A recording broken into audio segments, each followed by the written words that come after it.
In earlier modules, we talked about the Great Depression, right? How the economy of the United States was struggling with massive unemployment, businesses shutting down, banks failing. And you have FDR, right, President Roosevelt, trying to pass a number of different policies to get the United States out of the Great Depression. Okay, but ultimately, the New Deal policies do not solve the economic problems of the Great Depression, right? What does bring the United States out of the Great Depression is World War II, because World War II involved massive government spending.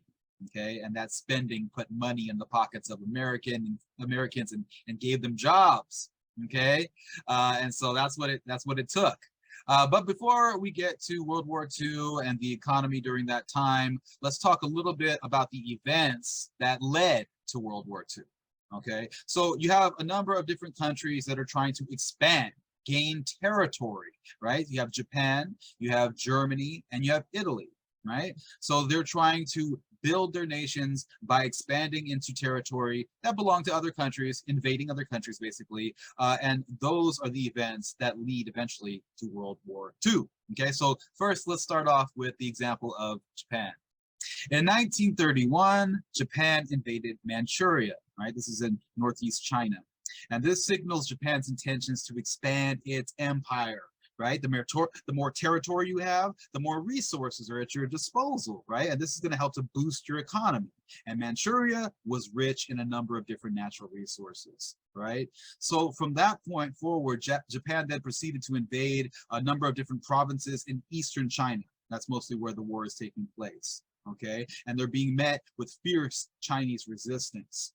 One of the key events of this invasion was the Nanking Massacre, right? Nanking is one of the largest cities in eastern China at this time, all right? Japanese soldiers there were ordered to execute thousands of people in the city of Nanking, right? Not just soldiers, but they're also executing civilians, right? So it's estimated that there was about 300,000 people that were killed, not to mention thousands of women that were raped by Japanese soldiers, okay? So that's one example of this invasion, bloody resistance, as China is trying to fight off the occupation of their country by Japan, right? Eventually, Japan would gain a tenuous hold over several key areas in eastern China.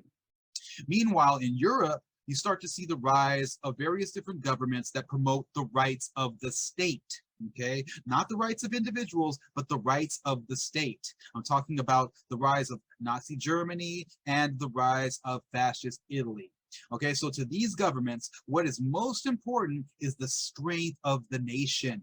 Okay, they're not fighting for freedom of speech and freedom of religion. No, they're talking about strengthening the state.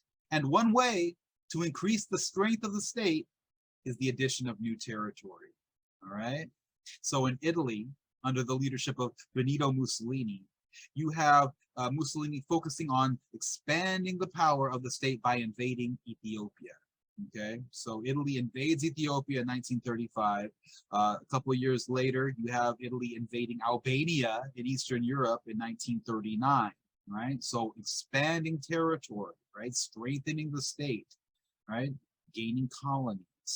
These are all the efforts of fascist Italy. Same with Nazi Germany, right? In Germany, you have Adolf Hitler rising to prominence, becoming a political leader, right? And he is focusing on restoring Germany's economic and political power, right? After the country had been experiencing massive economic depression and the humiliation of having to pay reparations to Britain and France and being forced to accept the blame of World War I, right? I'm talking about the Treaty of Versailles, right? With the Treaty of Versailles, it dictated that Germany had to pay reparations and accept blame for the war. So Hitler sought to reinvigorate Germany's national pride by invading and annexing surrounding territories where there were large German populations, right? It all started when German troops occupied the Rhineland. Okay, the Rhineland is located on the border with France. This is in 1936. And this area was not supposed to be a militarized zone, right? This is part of the Treaty of Versailles. Germany was not to send troops into the Rhineland, right? Because it's right there on the border of France, and France is, very anxious about German military buildup so close to their country after World War I. All right, but Hitler does it anyway because he's saying, hey, we're going to break these aspects of the Treaty of Versailles. We're not going to be held down by this treaty anymore. And so he sends troops into the Rhineland.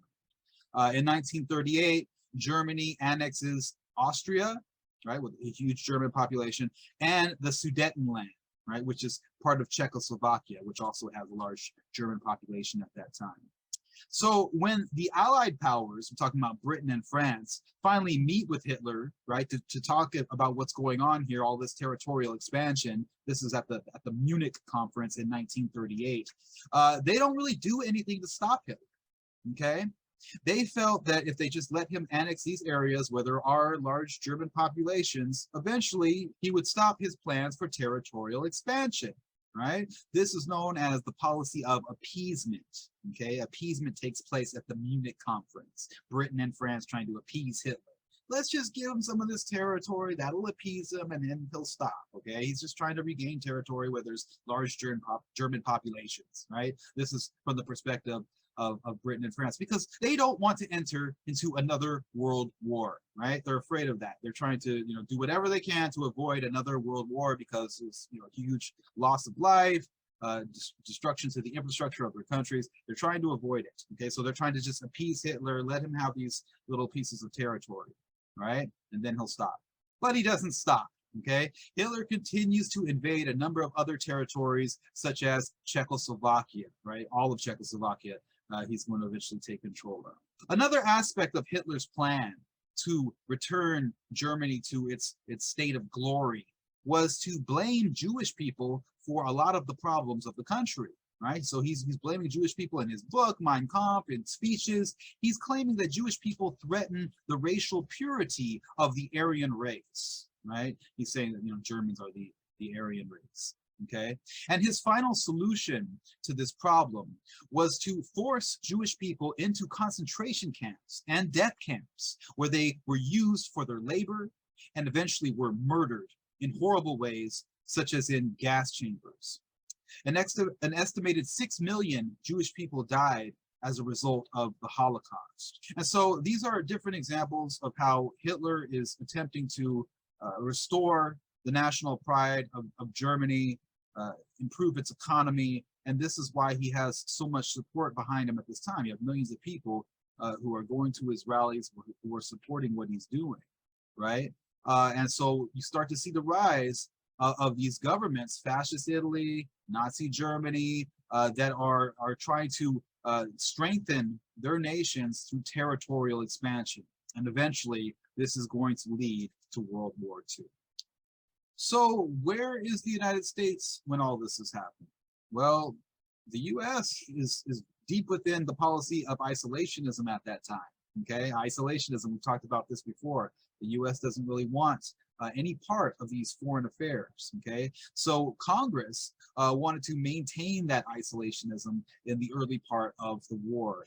They passed the Neutrality Acts, which made it illegal for Americans to be riding on ships that belonged to countries that were involved in the war, okay? Trying to avoid an issue like what happened with the Lusitania again, right? Remember, the sinking of the Lusitania was one of the issues that helped to bring the United States into World War I, right? Because there were US citizens on board of this British ship, the Lusitania, right? So there's like, actual laws being passed to avoid that from happening again, okay? The Neutrality Acts. The Neutrality Acts also stopped the US from selling weapons to countries that were involved in the conflict. So isolationism, okay? The US does not want any part of this war that's starting to develop there in Europe. And there were some powerful Americans who were really not interested in joining the war against Germany because they were in business with Germany, right? For example, you have a couple of very powerful automobile companies who have plants in Germany, factories in Germany, right? And so you have, like, for example, Ford Motor Company, right? Henry Ford, he had factories in Germany, right? And during the war, these factories used slave labor, right? A lot of these slaves were Jewish captives. And we have documentation that shows that Henry Ford also had connections to one of the most notorious death camps, Auschwitz, right, where 1 million people died during the Holocaust. Okay, so yeah, you have American companies that are heavily involved here, right, that are actually helping the Nazi war effort. General Motors was another one. General Motors was accused of also having factories in Germany that supplied war materials to the Nazis. Okay, so yeah, there's some Americans who really are not interested in being involved in World War II because they're profiting from their business in Germany. Okay. All right, in 1939, you're going to have the invasion of Poland, and this is what sets off World War II. Before this, all the territorial expansion that we were talking about, Japan, Italy, and Germany, had not actually led to World War II just yet, right? Because no one was trying to stop them, okay? So in 1939, we have the Soviet Union, which at the time was under the leadership of Joseph Stalin, he had gained control of the Soviet Union after the death of Vladimir Lenin. Okay, so you have Stalin signing a non-aggression pact with Germany, meaning that they're not going to go to war with each other. Remember, right? Russia or the Soviet Union was a part of the Allied powers in World War I. But now you have the Soviet Union signing a non-aggression pact with Germany, saying, "Hey, if you guys go to war with the Allies, we're not going to get involved." Non-aggression. Okay, and also the Soviet Union made a secret agreement with Germany, right? And the agreement was that if the Soviet Union supports the invasion of Poland, then they get some of the territory in Poland. Basically, Germany and Russia would divide Poland up after Germany invades Poland and takes it over. Okay? But things kind of took a turn for the worse for the Soviet Union because Hitler turns on Stalin and begins an invasion of the Soviet Union itself after the invasion of Poland. Okay? So Germany invades Poland, and the Soviet Union's like, okay, great, we're going to get part of Poland. But no, Hitler double crosses him and begins to send forces into the Soviet Union. Okay. All right. So, like I said, it's the invasion of Poland that starts World War II because Poland was an ally of Britain and France. And so they had to stop their policy of appeasement, right? Remember the Munich conference? They stopped their policy of appeasement. And now they're going to declare war on Germany after the invasion of Poland because Poland was an ally of Britain and France. Okay, and so at that point, Germany is going to move to strike against both France and Britain. In 1940, we have the invasion of France taking place. So Germany is going to quickly invade France and gain control of most of the country. Right? They're going to gain control of Paris. And then after this, we're going to see the aerial bombing campaign against Britain. And that's the Battle of Britain in 1940, which lasts into 1941. Okay? So basically, Germany had planned to strike Britain quickly, right? The blitzkrieg, the lightning strikes. Let's just hit them really fast before they can mobilize their army, and we'll get a quick victory, and it'll be over, right? That's the idea of Germany, right? That's the German army's plan. Okay, they're trying to catch them off guard. And so, although London suffered heavy damage and other cities in England as well, with high civilian casualties, Britain was able to stave off the German invasion. Okay, the Battle of Britain convinced the United States finally to break the Neutrality Acts, right, and supply Britain with weaponry. Okay, but that weaponry had to be paid for in cash and transporting that weaponry in British ships, not American ships, because the U.S. is still trying to stay out of the war. But eventually it got to the point where Britain couldn't even afford to pay in cash anymore. So the United States had to extend credit to them, like pay us back when you can. All right, so now the U.S. is still not involved in World War II, but they're starting to help the Allies against Germany. Now, keep in mind that Germany, Italy, and Japan, they're not just three separate countries that are working to expand their empires and are invading a number of different countries, trying to gain colonies and resources. They're also connected with each other, okay? They have signed treaties with each other, and they are now an alliance, okay? They are a military alliance, okay, known as the Axis powers. Okay, so Germany, Italy, Japan, the Axis powers. Okay, so now we have a joint effort here. Okay, so the Allies versus the Axis powers. So let's talk about how the U.S. finally gets involved with World War II and the role that Japan plays in this. Okay, so as Japan continued to invade a number of different countries in East Asia and then in Southeast Asia, the U.S. stops all trade with Japan.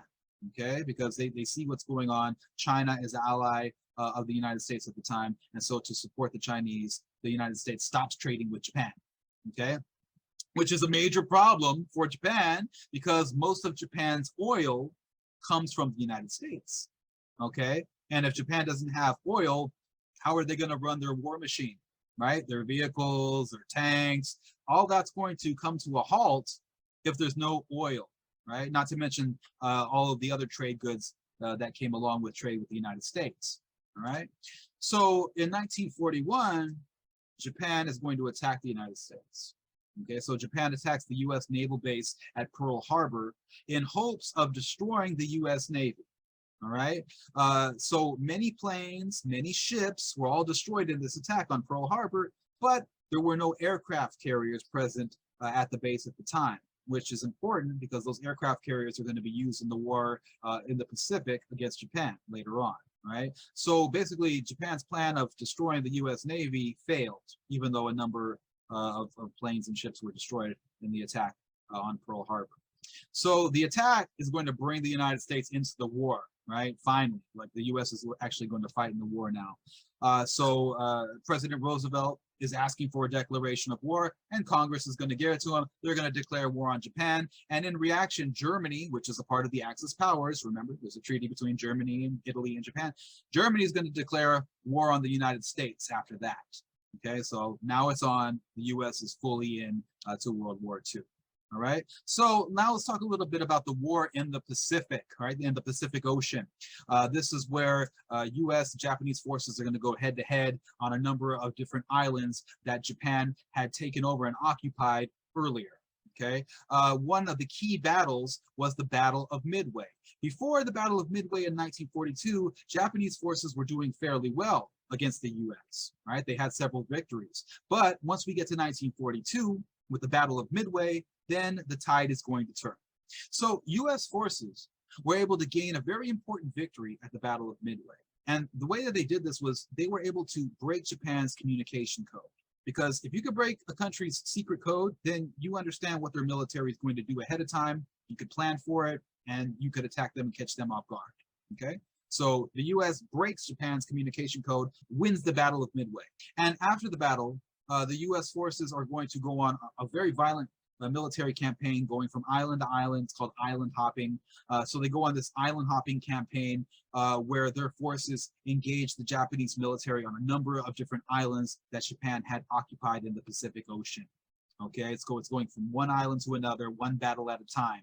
And basically the U.S. is trying to defeat Japanese forces to regain these islands that Japan had occupied and eventually make their way to Japan, where the U.S. will begin a bombing campaign on Japan itself.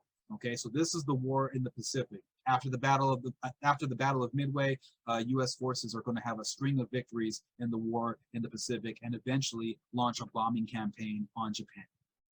Now, as I said earlier, it's World War II that pretty much breaks the Great Depression, right? Because the U.S. is going to be spending heavily on war-related industries, okay? And that's going to give jobs to a number of Americans, and then they're going to have money in their pockets. They can spend that money in the economy, and it's going to help to revive the economy in the United States and end the Great Depression, okay? So let's talk a little bit more about this. So similar to World War I, the federal government is going to create a number of different agencies during the war to control the economy, right? To control prices, to control wages, to control the amount of production in various different industries, right? They're trying to be as efficient as possible with resources to help the war effort. Okay, so how does the U.S. finance the war? Where's the money going to come from to finance this war? Well, in a number of different ways. For example, well, the government brought in a large amount of revenue from the sale of war bonds.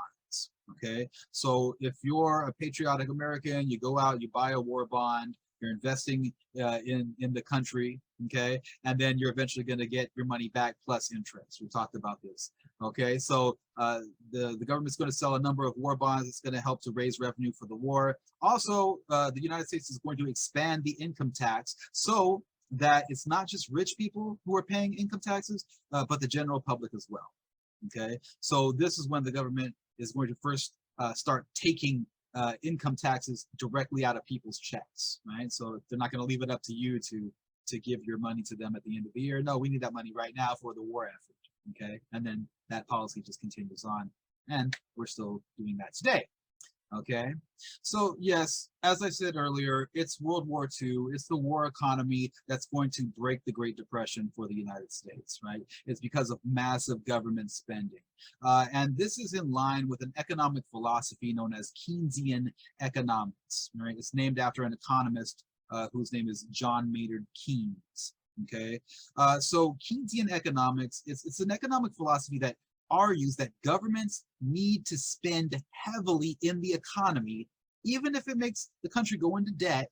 And this is all in order to give people enough money, the money that they need, right, to start making purchases again, right? Because if people are making purchases, that means that you have demand increasing. And if demand increases, then companies can hire more people to increase their production to meet that demand.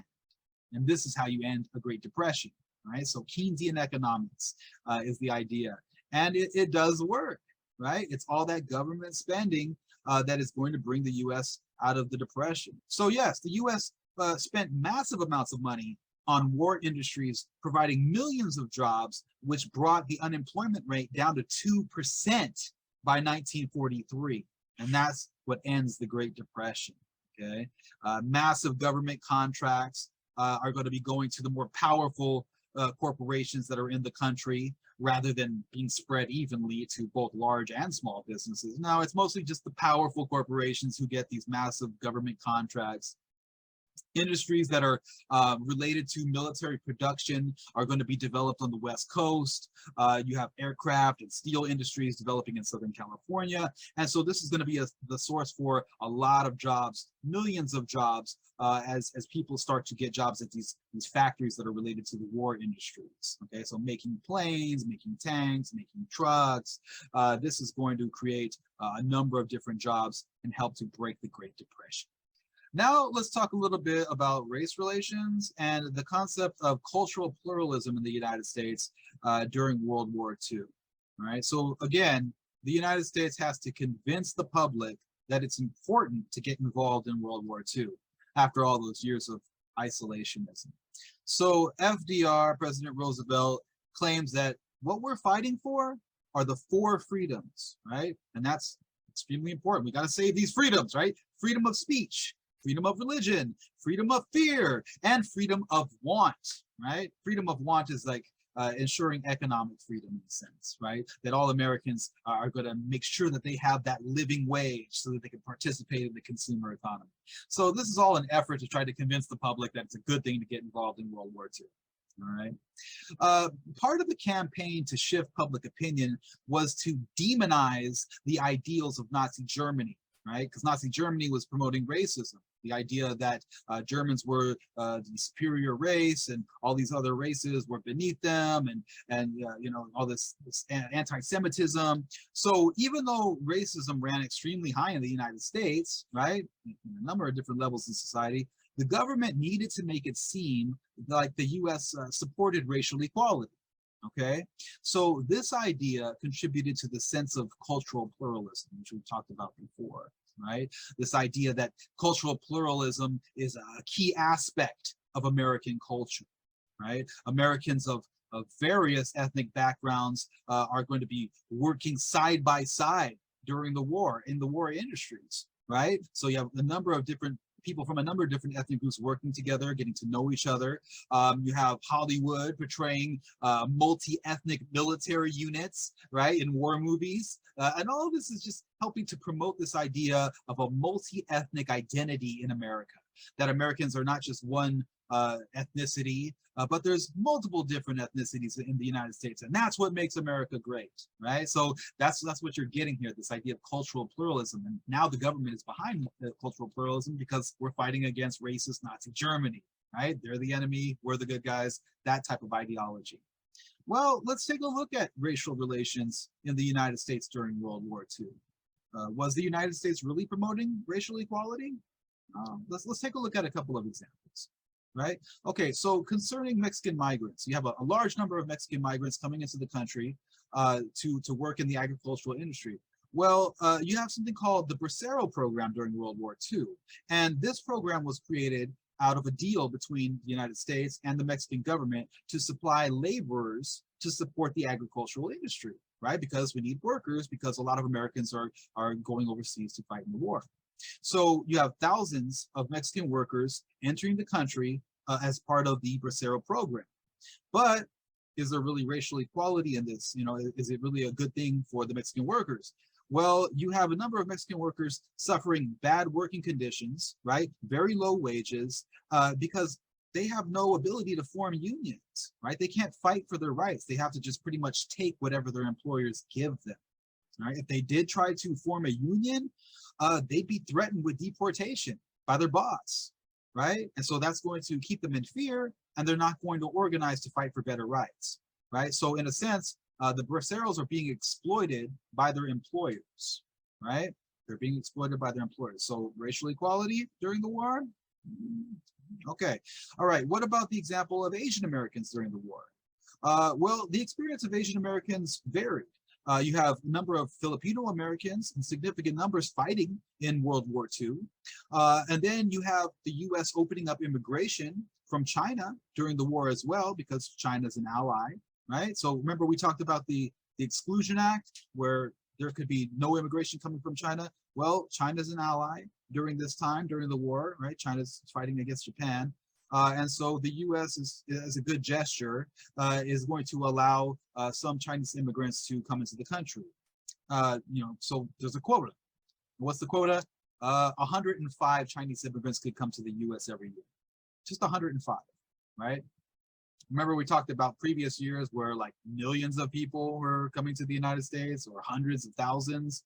Well, 105 Chinese immigrants could come to the U.S. during the war. Right? It's a gesture of good faith, right? So racial equality, what do you think? Okay. Then we have the example of Japanese Americans or Japanese migrants who are living in the U.S. Okay, so during the war, you're going to have over 110,000 Japanese residents on the West Coast in the United States, right? The majority of them are U.S. citizens who've never even been to Japan. They're going to be forced into internment camps, right? And this is because there's fears that these Japanese residents may aid the Japanese military in an invasion of the West Coast, right? And so they're going to be relocated to camps far from the West Coast, right, to stop this supposed invasion. And they're kept in horrible living conditions. They're living under the watch of armed military guards, right? So it's almost like they're in some kind of jail or something, but it's an internment camp. And they were being forced to take oaths of loyalty, right? Like saying that they're loyal to the United States. And they're also being forced to join the military, right? They got to sign up for the draft. If not, they go to jail, right? Got to fight in the war. So, so this is the case for Japanese Americans and Japanese residents in the U.S. at that time, right? Horrible conditions, very oppressive. And so eventually, years later, the U.S. is going to apologize for Japanese internment, and they end up giving $20,000 to each person who experienced internment. And this takes place in 1988. But yeah, this is, you know, is this racial equality? You know, U.S. versus, you know, evil racist Nazi Germany, but you have still examples of racism in the United States. Okay. All right. And finally, still talking about racial relations, let's talk a little bit about Native Americans. Native Americans also are going to play an important role in World War II. You have members of multiple different tribes actually fighting in the war. In particular, Navajo soldiers were crucial to the war in the Pacific against Japan, right? Why? Well, the Navajo language was used to create a code that was unbreakable, right? Japan could not break their code. Remember earlier we talked about how the US was successful in breaking Japan's code, and that's what led to military victories, the Battle of Midway. Well, the US had a code that was unbreakable, and that code was based on the Navajo language. Okay, so this is important because it allows military units to communicate with each other without the enemy being able to catch on to what their plans are, right? And this code is not just you know, Navajo people speaking to each other in Navajo. No, it's a whole like really complicated code. Okay, so you have like specific Navajo words which would translate into something different in English. right?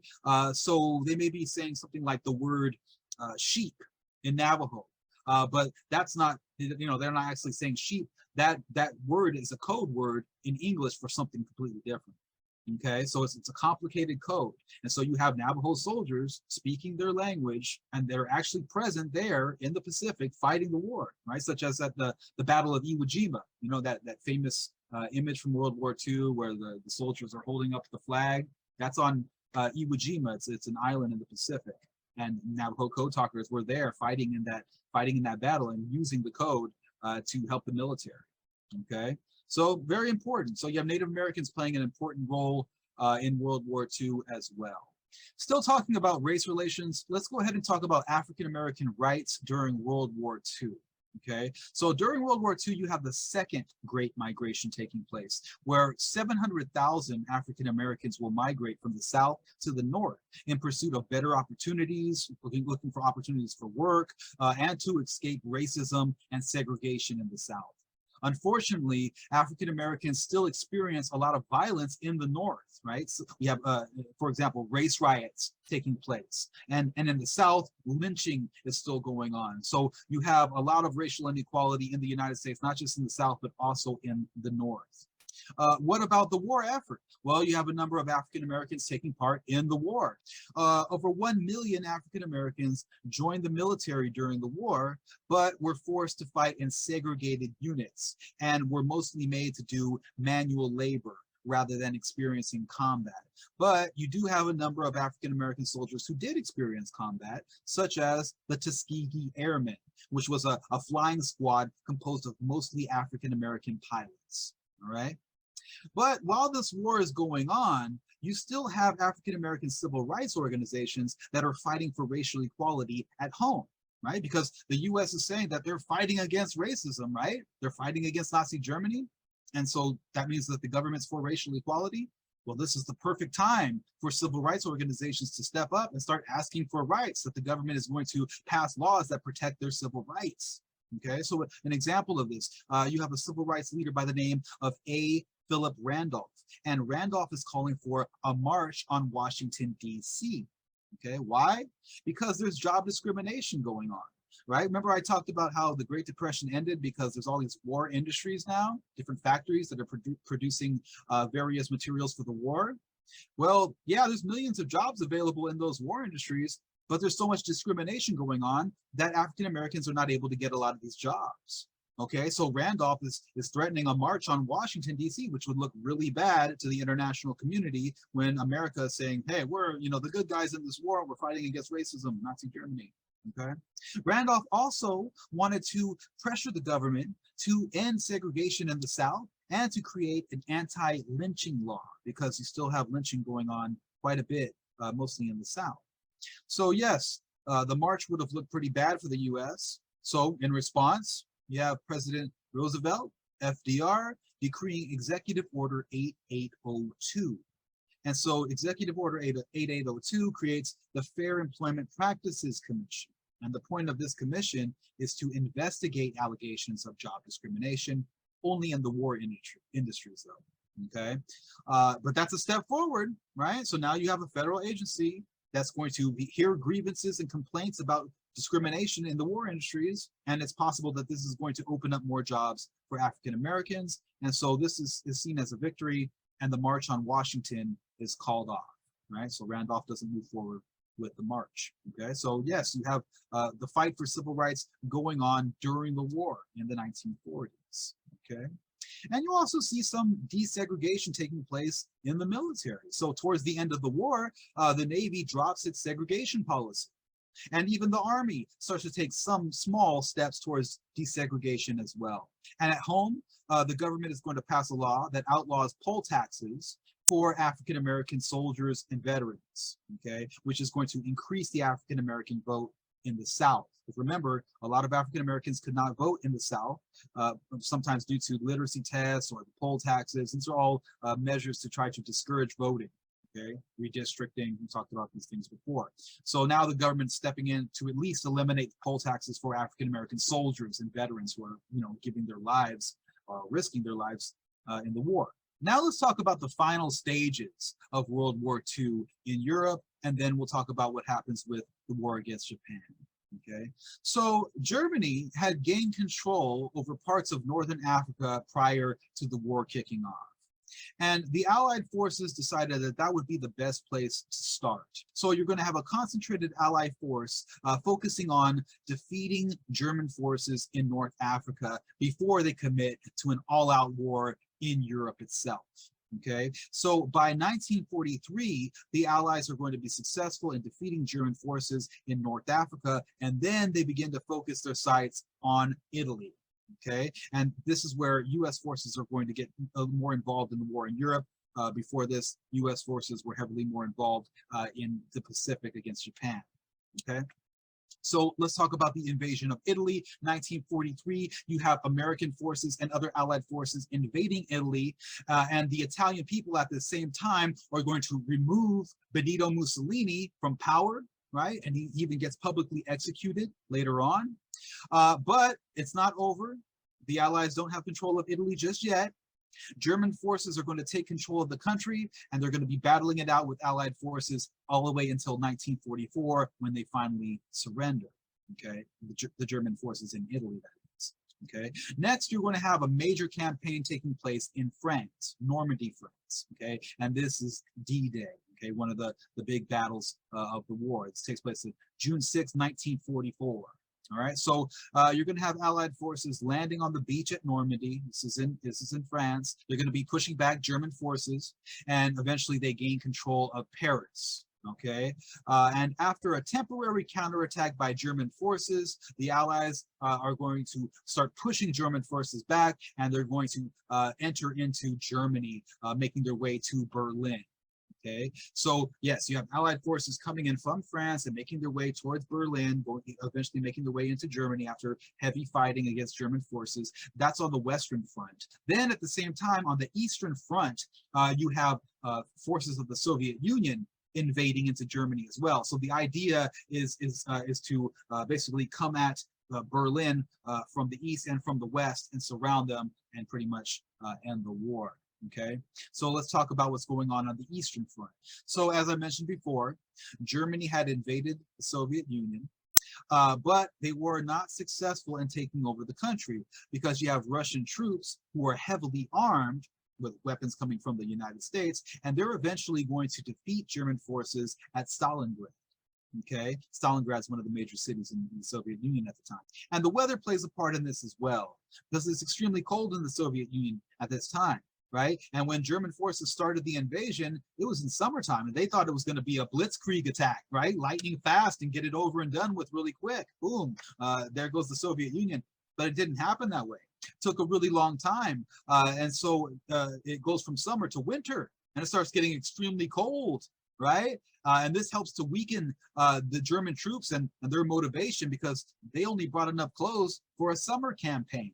They didn't bring a bunch of heavy jackets, right? So they're freezing, right? And it becomes this prolonged battle, okay? And so eventually Russian troops are able to defeat German forces in the area of the Soviet Union. And so the German army is forced to retreat. Millions died. Many died just from the cold during the long retreat back to Germany. Okay, so yeah, you got like 10 million people that died in that failed campaign, and that was a major blow to Germany. Okay, that's one of the reasons why ultimately they failed in World War II. Okay, so now as you have Russian troops invading Germany from the east, they begin pushing deeper and deeper into the country, and they make their way to Berlin before the Allies make it on the Western Front. And so you have Russian troops attacking, and Adolf Hitler at the time is locked down in an underground bunker, and he sees that pretty much it's over. And so he commits suicide, and then a few days later, the German government is going to officially surrender to the Allies on May 2nd, 1945, bringing the end to the war in Europe.